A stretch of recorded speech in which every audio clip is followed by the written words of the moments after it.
welcome to another edition of Almost Martha. Today I'm going to be making something really quick for a weeknight meal. I'm going to be doing a flank steak, adding a salad, some potatoes.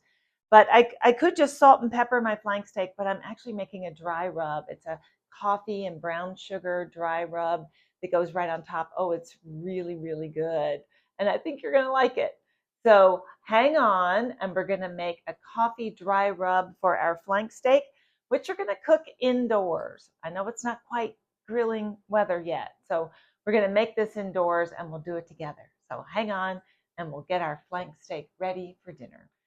All right, now before we begin, just remember, whenever you're cooking meat, you really need to take it out of the refrigerator and let it come to room temperature. You don't want it to be nice and cold when you put it on your grill because it's not going to cook properly.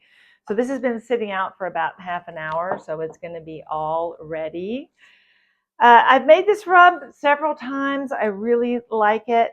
I have a quarter cup here of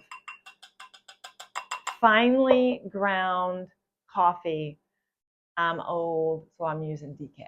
So we bought whole decaf beans. We ground them like an espresso grind, put those right in the bowl, and that's going to give us some great coffee flavor. I've also got a quarter cup of brown sugar. And brown sugar will have to get chopped up so it gets really sort of, you know how brown sugar gets. It gets lumpy and all that. So we'll break that in. I also have 2 tablespoons of smoked Spanish paprika, so it's going to have some nice smoky flavor in there. And just get that right in the bowl. I have 2 teaspoons of cumin, and this is dried cumin. And that goes right in. I also have, I have 1 little teaspoon of jalapeno powder. If there is another spicy powder, if you'd rather have cayenne, you can use that. But I really like the flavor of jalapenos much better than I do normal cayenne pepper. And then lastly, I have 2 teaspoons of salt. So you can use kosher salt. I'm using a slightly less of my favorite Himalayan pink salt because it has a much saltier flavor. And that is the rub. So it's roasted coffee ground to a fine espresso grind. It's smoked paprika, cumin, a little jalapeno powder, and salt.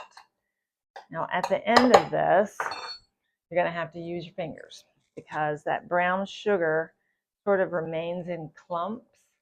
So just use your fingers to go in there and find that remaining little balls of brown sugar that didn't get absorbed. And this is that dark brown sugar.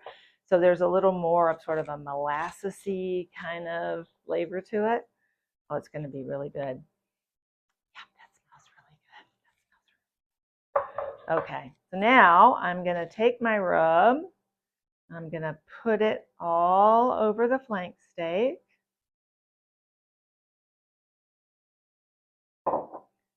And I'm going to sort of massage it in. I'm going to massage it in a little bit because you want it to adhere as much as possible. And you will have rub left over. So I like to just put it in a little plastic baggie and stick it right in the freezer. So the next time I do it, I have my rub all ready to go. So that makes it handy.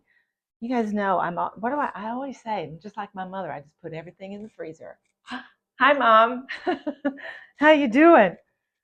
My mother always had cakes or cookies in the freezer because you never knew who was going to be stopping by. I might want some little goodie to eat. So I am my mother's daughter because I have many things in the freezer. Many things in the freezer. Okay, now I'm going to flip this over and I'm going to sprinkle the back. It was always funny too because, when company came over, if she had a cake or a pie or something, she would take it out and thaw it. But a lot of times she would just eat the frozen cookies. Completely frozen. And she'd be like, you want to buy it? I'm like, no. It's frozen. I guess you liked it that way. Oh, Lordy. I hope you don't mind that I tease you, Mom. I hope you don't mind. Okay. I'm just going to keep pushing this in, pushing this in.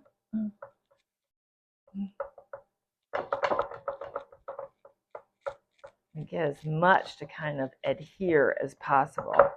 And it will also help if we just let this steak sit here for about 5 or 10 minutes. And that will help.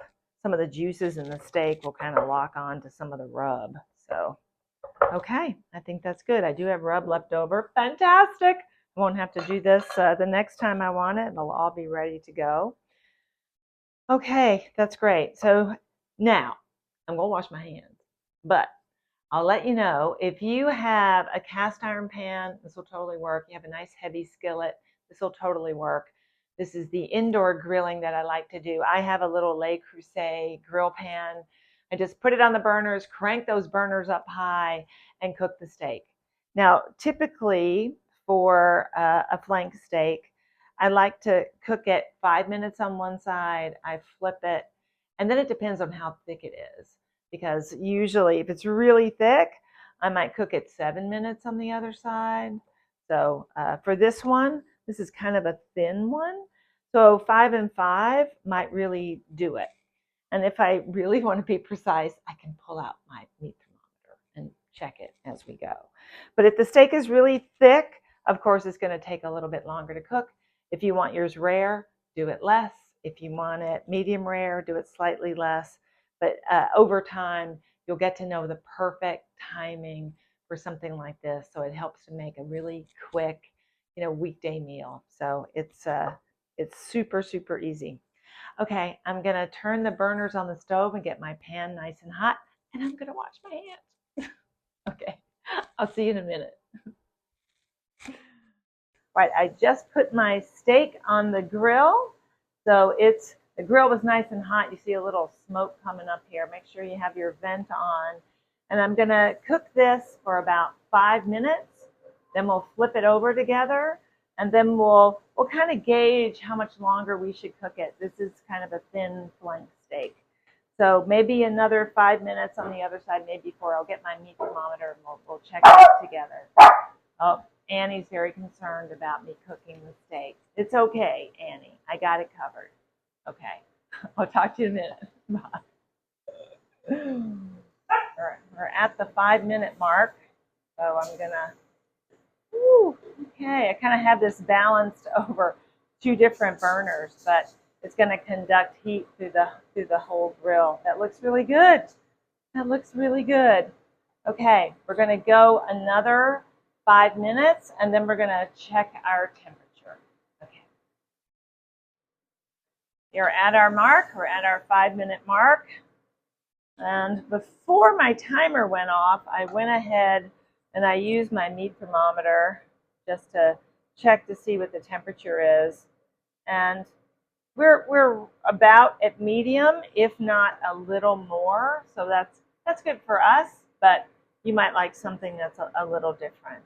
So we're going to let this sit here for a minute or two. I've turned the burners off. I'm going to let this kind of rest, and then I'm going to soak it. That's what I'm going to do. I'm going to soak it. But because it's the dry rub mainly and all that, it'll come off pretty easily. But we're going to let this rest, and then we'll slice it together and take a look after a couple minutes have gone by. All right, here we go. This beautiful baby here. Okay, so as it rested for a couple of minutes, it did release some liquid. That's good. That's good. I really didn't let it rest that long. It's just not that thick a piece of meat. But what we're going to do is then cut this at an angle. So we're going to, little angle right there. Oh, okay. All right then. Oh, that looks good. That looks good. The longer we let it sit, it might cook up a little more. So this is about medium rare, which is actually very good.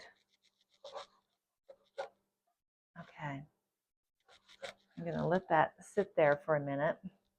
I'm going to taste it because I got to taste it so you can know what it tastes like. So here we go. Mmm. Mmm. Oh, yeah. Mmm. I really do like this rub. Mmm. It's not overpowering. It actually just gives it a really nice flavor. You